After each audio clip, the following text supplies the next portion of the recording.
हमारे बदन के अंदर चारों वर्ण है बेटा, हम चारों वर्ण से यहाँ परिपूर्ण हैं, तो हमको किसी जाति का सबसे बड़ा जाति मानव जाति है, जिनके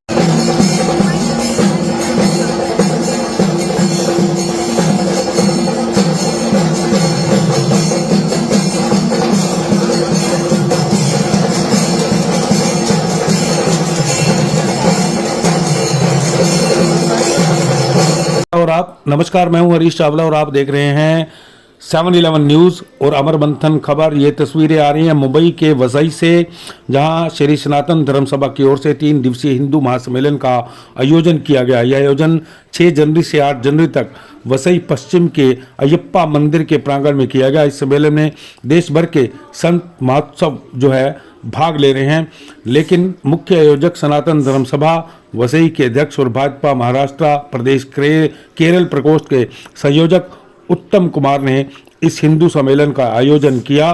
कार्यक्रम के लिए बकायदा स्वागत समिति बनाई गई। आप तस्वीरों में देखिए कि किस तरह से महाकाल भैरव अखाड़ा के प्रमुख स्वामी कैलाशपुरी महाराज जी का अभिनंदन, स्वागत और हर्षोल्लास के साथ श्रद्धा सुमन पूर्वक उन पर फूल अर्पित किए जा रहे हैं।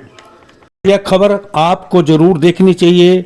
आज स्वामी कैलाशपुरी महाराज जी का उद्बोधन आपको जरूर सुनना चाहिए, क्योंकि उन्होंने हिंदुस्तान के प्रति आज अपना दिल उकेर कर रख दिया। उन्होंने आज अपने भाषण के दौरान बड़े मार्मिक और मर्म तरीके से कहा कि हिंदुस्तान आज भी गरीब है। उनके आंसू निकल आते हैं। कैलाशपुरी महाकाल ने कहा कि शिव भगवान, विष्णु भगवान और ब्रह्मा भगवान समेत सप्त ऋषियों ने गृहस्थ आश्रम ही अपनाया था और गृहस्थ आश्रम ही सबसे बड़ा आश्रम है। उन्होंने लोगों को भाषण के दौरान याद दिलाया कि वह शनि और सूर्य को आशीर्वाद देते हैं, किसी का आशीर्वाद लेते नहीं। उन्होंने बड़े गर्व तरीके से कहा कि जो चारों युगों में नहीं हुआ, जो 4 वेदों में नहीं लिखा गया, जो 18 पुराणों में नहीं हुआ, वही वह धरती पर करने आए हैं। उन्होंने भारत के प्रधानमंत्री नरेंद्र मोदी से आग्रह किया कि देश की सरकार को, देश के लोगों को, हर परिवार को संपन्न, समृद्ध और आर्थिक तौर पर मजबूत बनाने के लिए हर घर में 1 करोड़ रुपया देना चाहिए। हालांकि उन्होंने कहा कि जो लोग करोड़ रुपया मिलने के बाद भी काम ना करें तो सरकार उनसे ब्याज समेत वसूल करे। देखिए मुंबई के इस महासम्मेलन, हिंदू महासम्मेलन के अंदर महाकाल बाबा क्वालिटी में है दम, क्योंकि उत्तम है रुस्तम, उत्तम है Rustam. Delicate aroma, rich and nutty flavour वाला Rustam rice by Kuber foods. Rustam rice है सबसे उत्तम। करके जोड़ रहे हो, लोग तोड़ रहे हैं, आप जोड़ रहे हो। धन्य हो बेटा, धन्य हो। और मैं इस धरती पर मैंने हर समय कहा है कि जो चारों युगों में, चारों वेदों में, 18 पुराणों में हुआ है वो होगा तो क्या हुआ, लेकिन हमें कुछ विपरीत कुछ यहां करना है धरती पर, जो न चारों वेदों में है, न 18 पुराणों में है, न चारों युगों में है। और वो शुरुआत हो चुका है। आप हम क्यों मिलेंगे? ये संयोग नहीं, ये विधान है, नया रचना का विधान है। और ये हिंदू महासभा हिंदू राष्ट्र घोषित करेगा एक दिन, हिंदू राष्ट्र। ये हिंदू महासभा में ही इतनी बड़ी ताकत होगी, पूरे हिंदुस्तान के हिंदू, उसके अंदर कौन ब्राह्मण है, कौन क्षत्रिय है, कौन वैश्य है, कौन शूद्र है, जाति पाति लेकर चलना नहीं है। और जाति कौन कहता है? जाति का अंश मैं बताता हूं। स्वामी त्रिशूल पकड़िए। इसको ब्रह्म कहते हैं, सबका ब्राह्मण है, भुजाएं क्षत्रिय है, पेट वैश्य है, पैर शूद्र है, चारों वर्ण हमारे अंदर है। हम कहां जाति पाति के फेर में पड़े रहते हैं। एक के बिना एक रह नहीं सकता, चल नहीं सकता, पूर्ण नहीं हो सकता। तो हम कभी कहते हैं अरे कौन आ गया, ये तो वैश्य है, ये तो शूद्र है। हमारे बदन के अंदर चारों वर्ण है बेटा, हम चारों वर्ण से यहां परिपूर्ण हैं।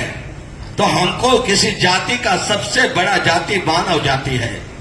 जिनके अंदर मानवता नहीं होगा वो जाति ही क्या मतलब, वो सनातन के भी नहीं हुए। हिंदू क्या मतलब, सनातन के भी नहीं हुए। और सनातन हिंदू एक हमारा ऐसा है कि मतलब बट वृक्ष के समान है। इसके अंदर सभी को छांव देने वाला है, किसी को दुर्भाव रखने वाला नहीं है। इसलिए मैं सभी से निवेदन करूंगा कि जो अपने घर में प्रथम जब घर ठीक होगा तो बाहर ठीक होगा। क्या होगा? घर ठीक होगा तो बाहर ठीक होगा। गृहस्थ आश्रम सर्वश्रेष्ठ आश्रम है। गृहस्थ आश्रम से बड़ा आश्रम संसार का कोई आश्रम नहीं है। आज उत्तम कुमार कहां से है? गृहस्थ आश्रम से। जो इतने बड़े कार्यक्रम को अंजाम देते हैं। एक संत क्या करता है? संत तो एक वस्त्र और एक टाइम का भोजन खा करके वो कोई बड़ा कार्य नहीं कर पाता है। परंतु जो गृहस्थ आश्रम में रहता है, गृहस्थ आश्रम के रहते हैं, वो हजारों लाखों लोगों को, पशु पक्षी जीव जंतु जितने हैं, उनके भाग्य से सभी खाते पीते हैं। इसलिए गृहस्थ आश्रम में शिव जी थे, गृहस्थ आश्रम में विष्णु थे, गृहस्थ आश्रम में ब्रह्मा थे, गृहस्थ आश्रम में सप्त ऋषि थे। गृहस्थ आश्रम से घृणा नहीं करना चाहिए। गृहस्थ आश्रम रह करके इस जगह पे हर सांस हर कदम पे परीक्षा होती है। गृहस्थ आश्रम में क्या होता है? हर सांस हर कदम पे परीक्षा होती है। अगर हिमालय में बैठ जाओ तो कोई परीक्षा लेने वाला नहीं है। गृहस्थ आश्रम में हर सांस हर कदम पे परीक्षा होती है। हम पूर्ण हैं कि नहीं, हम आप सबको लायक हैं कि नहीं, हम कुछ कर सकते हैं कि नहीं। और बड़ी बात तो नहीं बोलूंगा, अभी 2023 में ही 23 जुलाई 2023, 12 जुलाई 2023, 29 जुलाई 2023, 29 जुलाई को महाराष्ट्र के अंदर रेड अलर्ट किया था कि नहीं किया था कि मतलब कि समुद्री तूफान आने वाला है और यहां से मतलब कि 3 अगस्त तक रेड अलर्ट किया था। और 29 जुलाई को रात को 1:05 पर मैंने आदेश दिया कि हमारे महाराष्ट्र से जितने आपदाएं हैं सब खाली करके चले जाएं। और नहीं आया। जो विज्ञान था, जो मौसम विभाग था, वो झूठा हो गया। यहां ही नहीं, 11 जुलाई को लुधियाना, पंजाब, हरियाणा सब जलामयी हो गया और लैंडस्लाइड, जलामयी सब कुछ होता रहा। ये इसलिए कह रहा हूं कि जो सत्य है लोगों को जानना जरूरी है। आप लोग हमारी भाषा नहीं समझ सकते, परंतु इतना तो जानते हैं कि मैं क्या कह रहा हूं, ये तो आपका हृदय समझ ही रहा है। तो जो 11 जुलाई को वहां महाशिवरात्रि 15 जुलाई को था, और जब 15 जुलाई को था, 11 जुलाई को बरसात से सराबोर हो गया, चारों तरफ पानी भर गया। तो यह हुआ प्रोग्राम को कैंसिल हो गया। शिव विवाह कैसे कैंसिल हो सकता है? एक साधारण मानव का विवाह नहीं कैंसिल होता है। शिव विवाह को कैंसिल कौन करेगा? मैं बोला बेटा मैं आऊंगा 15 जुलाई को शिव विवाह होगा और 33 कोटि देवी देवता आएंगे। किसी मनुष्य का चिंता मत करो आए कि नहीं आए। और 15 जुलाई तक सारे पानी और सारे मतलब कि ये जितने लैंडस्लाइड है सभी बंद हो जाना है। यह ऑन रिकॉर्ड है, मीडिया ने, मैंने 12 तारीख को बोला, 13 तारीख को मीडिया बुला करके बोला गया और यह ऑन रिकॉर्ड लोगों ने वीडियो पर भी देखा होगा। हमारे साइड में जाएंगे तो आपको दिखेगा। आप अगर साइड ओपन करेंगे महाकाल भैरव अखाड़ा महाराष्ट्र, आप अगर केवल गूगल को बोल देंगे तो आपको सब चीज दिखाई पड़ जाएगा। जितना मैं बोल रहा हूं ये सब हकीकत, टाइम और डेट के साथ है। जो मौसम विभाग ने 18 तारीख तक वहां रेड अलर्ट किया था, हमने उसको वापस किया। कोई तूफान नहीं, कोई लैंडस्लाइड नहीं, सब कुछ शांत हो गया। और डमरू डिमडिमाने के बाद वहां एक चमत्कार भी हुआ। वहां धूना पे डमरू डिमडिमाया, बरसात भी गिरा। 20 मिनट मेरा डमरू बजा, 20 मिनट तक बारिश हुआ, इसके बाद बंद हो गया। जब वहां से गौशाला आए रथ पर हम, तो रथ पर जब गौशाला आए तो गौशाला के अंदर सभी गायों ने और नंदी ने प्रणाम किया और मैंने आशीर्वाद दिया। जैसे बाहर निकला फिर चमत्कार, महाबरसात हुआ, महाधुंध से बरसात हुआ। और वो बरसात ऐसा था कि मानो अभी लुधियाना बह जाएगा। लोगों ने डर गए, बोला डरो मत, डरो मत, आए हैं 5 मिनट तक रहेंगे, इसके बाद में नहीं रहेंगे, चले जाएंगे। उन लोगों ने देखा 5 मिनट में ही बारिश खत्म हो गया। बोलने से तो मैं कुछ भी बोल दूं, ये बात अलग नहीं होती है मतलब, लेकिन देखो उसको, सबूत आपको बता दिया, उसको देखो।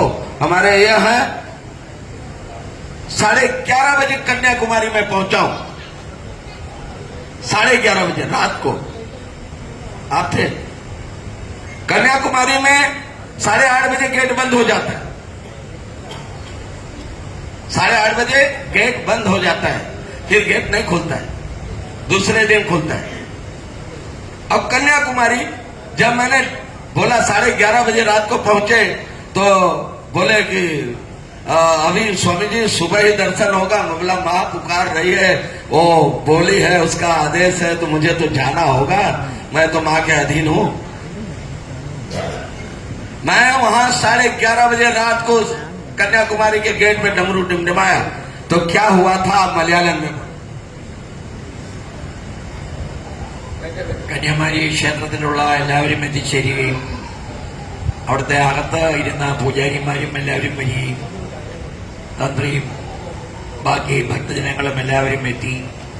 ഞങ്ങൾ നേരിൽ മഹാദേവൻ നിൽക്കുന്നത് പോലെ കാണുകയാണ് അങ്ങേ എന്ന് സൂചിപ്പിച്ച് കന്യാകുമാരി ക്ഷേത്രത്തിന്റെ തൊട്ടടുത്തുള്ള മഹോന്നതമായ തീരത്ത് ചെന്ന് നിന്നപ്പോൾ വളരെ അകലെ നിന്ന് തിരുമാലകൾ എത്തി അദ്ദേഹത്തിന്റെ പാദത്തിൽ അഭിഷേകം ചെയ്ത് മടങ്ങിപ്പോകുന്ന ഒരു കാഴ്ച എല്ലാവരും വളരെ രോമാഞ്ചത്തോടുകൂടിയാണ് കണ്ടത്. അകത്ത് ജീവനക്കാരൊക്കെ ഓടിയെത്തുകയും അവിടെ ഇവിടെ നിന്ന് ഈ ഡമരു അദ്ദേഹം മുഴക്കിയപ്പോൾ മഹാദേവൻ മുഴക്കുന്നത് പോലെ കണ്ട് നമസ്കരിച്ചവരും അവിടെ ഉണ്ടായിരുന്നു. ദേവി സ്വരൂപരായി എന്നെ പൂജിക്കുന്നതിന് പകരം എന്റെ കവിവീരരെ പൂജിച്ചാൽ മതി, പ്രീതി അവർക്ക് വന്നാൽ എനിക്കും വരും പ്രീതി എന്ന് പറയുന്നത് പോലെ ശിവസ്വരൂപികളും വിഷ്ണു സ്വരൂപികളും രാമസ്വരൂപികളുമാക്കിയുള്ള സന്യാസി ശ്രേഷ്ഠന്മാർ നമ്മുടെ അടുത്തെത്തുമ്പോൾ നമുക്ക് അവരെ ഈശ്വര തുല്യരാണ് എന്ന് ചിന്തിക്കാൻ കഴിയുന്ന ഒരു നിലയിലേക്ക് എത്താൻ സ്വാമിജിമാരുടെയൊക്കെ സാന്നിധ്യം നമുക്ക് ഇടയാകുമെന്ന കാര്യത്തിൽ സംശയമില്ല.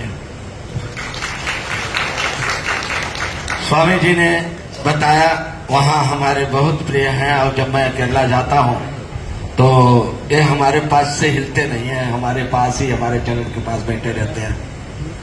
और एक ही नहीं, अनेकों, अभी अभी आपने देखा होगा 1 जनवरी को जापान में भूकंप आ गया, आया था ना, आया था भूकंप। तो वहां के विज्ञान ने बोला सुनामी आएगा, बोला कि नहीं बोला? सब लोगों को ज्ञात होगा और सब लोग इंतजार कर रहे हैं सुनामी कब आएगा। कब देखने को आएगा सुनामी कितने आदमी को मारता है, कितने बिल्डिंगों को गिराता है, कितने गाड़ियों को बहाता है। जैसा पहले सुनामी आया वैसे ही आने वाला है, प्रलय होगा। मैंने 1 बजे रात को प्रत्यक्षम किम प्रमाणम, जरा बेटा निकालो वो वीडियो को और उसको लोगों को दिखाओ, देखने दो। मैंने आदेश दिया 1 बजे रात को, 1 जनवरी 1 बजे रात को कि सुनामी को लौट जाना है, नहीं आना है। और मेरे अगले आदेश तक का पालन करना है उसे। ऐसा नहीं प्रकृति को आदेश देता हूं मैं, मनुष्य की बात तो नहीं कर सकता, परंतु प्रकृति को जो मैं बोलता हूं प्रकृति को सुनना होता है और प्रकृति सुनता है। लौट गया सुनामी, उसकी हिम्मत नहीं है। मैं शनि को आशीर्वाद देता, चंद्र को आशीर्वाद देता, सूर्य को आशीर्वाद देता हूं। मैं स्वयं महाकाल के ज्योतिर्लिंग में आकर के दुनिया को बता दिया हूं कि मैं ही महाकाल हूं। मैं इस धरातल पर आया हूं जो चारों युगों में नहीं हुआ है, चारों वेदों में नहीं हुआ है, 18 पुराणों में नहीं हुआ है, वो मैं धरती पर करने आया हूं। और ऐसे उत्तम कुमार जी, ये बात हमारी आप लोगों सबके संबंध में है। अवश्य ऐसे ऋषि मुनि हमारे जो ये बैठे हुए हैं, हमारे नारायण गिरी जी, मैं इनको बहुत बहुत नमन करता हूं। आज जगह जगह इन्होंने जगह जगह जो अन्नदान का रखा है और उतने लोग खाते पीते हैं, इतने गरीबों का भला होता है। ऐसे ऋषि मुनियों से, ऐसे रिश्ते से मैं बहुत प्रसन्न रहता हूं, जिनकी व्याख्या की जानी चाहिए, जिनको रूट देना चाहिए। मैं जानता हूं आज मैं कुछ पॉलिटिकल बात करूं अगर, तो पॉलिटिकल बात में हमको अच्छी नहीं लगती है, क्योंकि हम पॉलिटिकल नहीं हैं। हम तो सभी के लिए हैं, सभी को प्रेम करते हैं, हम संत जन हैं। हम सबको यहाँ ज्ञान और उनके भटके हुए मार्ग को संतुष्टि दे करके उसको मार्गदर्शन करने आए हैं। तो हमारा काम ही है कि हम अच्छी तरह से मार्गदर्शन करें। आज देखो 600 करोड़ रुपया कैश मिला, 600 करोड़ रुपया कैश मिला। अभी 5 करोड़ अभी कल परसों कैश मिला, कल परसों। आप समझो हमारा हिंदुस्तान कितना है, 140 करोड़ का मात्र लगाया जाता है। मैं इसकी पीआरएल दाखिल करने वाला हूं और सुप्रीम कोर्ट में कोई अगर सहयोग करना चाहे तो मुझे करे, नहीं करे, लेकिन जरूर करना चाहता हूं मैं कि 140 करोड़ हमारी जनता है भारतवर्ष की। 1-1 करोड़ रुपया, 140 करोड़ रुपया तुम पहले एक जनता को दे दो। ये इसका पीआरएल दाखिल करना है मुझे। और जो हमारे भारतवर्ष का कर्जा है ये सबके दिल में आना चाहिए। आज मेरा ये आवाज उठा है, इस आवाज को बुलंद होना चाहिए। जो हमारा भारतवर्ष का 80 करोड़ लोगों को अनाज फ्री जाता है, उनका फ्री बंद करना चाहिए, पानी बंद करना चाहिए, मतलब कि बिजली बंद करना चाहिए। फ्री का बंद करके हमारा जो भारतवर्ष में कर्जा है उसका ध्यान रखना चाहिए और वही चीज से हमारा भारत का विकास होना चाहिए। ऐसा मेरा मानना है। आप लोगों का सबका क्या मानना है? यही मैं चाहता हूं कि मेरा भारतवर्ष करोड़पति हो। जब मेरे गरीब से लेकर के सभी जाति धर्म के पास 1 करोड़ रुपए होंगे, उससे क्या फर्क पड़ने वाला है? लेकिन एक उसमें बाधा है, यहां पॉलिटिकल थोड़ा बात आता है कि उनकी ताली कौन बजाएगा। 1 करोड़ रुपया हर एक के घर में हो गया तो उनके साथ कौन रहेगा? 1 करोड़ रुपया घर में हो गया तो नहीं होने देंगे ऐसा। फिर ये बिल्डिंग का काम है, रोड का काम करेगा कौन? 1 करोड़ रुपया हो गया तो।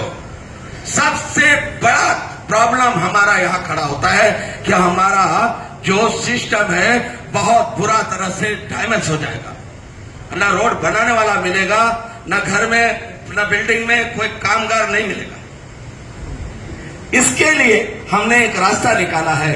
जिन घरों में जो काम जो करते हैं उन घरों का एग्रीमेंट होगा और उस एग्रीमेंट के द्वारा अगर वो काम करने से इनकार करते हैं, नहीं आते हैं, उनके घर के लोग नहीं आते हैं, तो उसके ऊपर वो ब्याज के साथ वो पैसा रिफंड लिया जाए। इसलिए हमारी इकोनॉमिक भी बनी रहे और हमारा देश भारतवर्ष का कर्जा उतारना बहुत जरूरी है बेटा। और जब तक हमारे भारतवर्ष में 80 करोड़ लोगों को फ्री अनाज जाता रहेगा, हम कर्जदार बनते रहेंगे, कभी हम कर्जे से मुक्त नहीं होंगे। और ये मिला हुआ पैसा आप सबका ही है। उसको बीआरएल में 1 करोड़ रुपया हर एक के घर में पहुंच जाए, सब हमारा पूरा भारतवर्ष करोड़पति बने। उत्तम बेटा, मैं कोई अगर बुरा कहूं तो जरा मुझे उत्तर देना, क्योंकि ये पॉलिटिकल लोगों को शोभा नहीं देगा और वो लोग इसको मान्य नहीं करेंगे कि उनके हाजी उनके पास जुटेगा कौन, उनकी भीड़ लगाएगा कौन। ये तो गरीब ही लगाते हैं। इसलिए उनको एक बार देश के साथ जुड़ना चाहिए। कोई भी पॉलिटिकल हो, कोई भी नेता हो। मैं नरेंद्र मोदी से निवेदन करना चाहता हूं कि ये जो मैंने प्रस्ताव रखा है, इसको लिखित रूप से इस तरह से प्रस्ताव मेरे भारतवर्ष को तुरंत गरीबी दूर करें और सबको करोड़पति बना दें और बाकी का पैसा अपने काम में लगा लो। हमारा भारत जब हर एक के पास 1 करोड़ रुपया होगा, सुदृढ़ होगा, मजबूत होगा, किसी प्रकार का उसको छत की जरूरत नहीं, तुम्हारे एहसान की जरूरत नहीं है। तुम्हारा एहसान की जरूरत होते होते तो ये सब माल वहीं से निकल रहे हैं और ये बादल से गिरा है, खजूर पे अटक गया है, आप तक पहुंचेगा नहीं, ऐसा भी उम्मीद करता हूं। पहुंचेगा नहीं। क्यों पहुंचेगा नहीं? सबसे बड़ा प्रॉब्लम यही है। रोड कौन बनाएगा, बिल्डिंग का वर्किंग कौन करेगा, और नेता आएगा तो उसकी ताली कौन बजाएगा? सत्य बहुत कटुक होता है बेटा, बहुत कटुक होता है, दर्द भी होता है। मेरा हिंदुस्तान इतने समय से आज भी वही गरीब है। क्यों? जो आता है अपनी अपनी झोलियों को भर करके इकट्ठा कर लेता है। क्यों? हमारी माताएं बहनें एक धोती एक रोटी के लिए तरसती है। क्यों? क्रोध भी आता है, प्यार भी आता है, क्या करूं? दांत भी अपना है वो, और ओठ भी अपना है, जीभ भी अपना है, क्या करूं? क्या करूं? सब जाति पाति के झंझट लगा करके एक दूसरे को लड़ाने का काम करते हैं। इनको शर्म आता नहीं किसी लीडर को, किसी नेता को। हमारा भारत को उजाड़ करके ये जो कमल है, कमल की तरह खिलना है उसको, और उसके अंदर उसकी पंखड़ियां बिखेर देते हैं। कैसा लगेगा एक फूल की पंखड़ियां निकल गई तो? बताओ बेटा, बताओ बेटियों, बताओ। हम नहीं चाहते, हमको किसी नेता के साथ जाकर के फोटो खिंचाने की शौक नहीं है। हमको गरीबों के साथ उत्तम है रुस्तम, उत्तम है रुस्तम। हिमालय की गोद से निकला रियल बासमती का असली स्वाद, खुशबू है प्रीमियम, क्वालिटी में है दम, क्योंकि उत्तम है रुस्तम, उत्तम है Rustam. Delicate aroma, rich and nutty flavour वाला Rustam rice by Kuber foods. Rustam rice है सबसे उत्तम।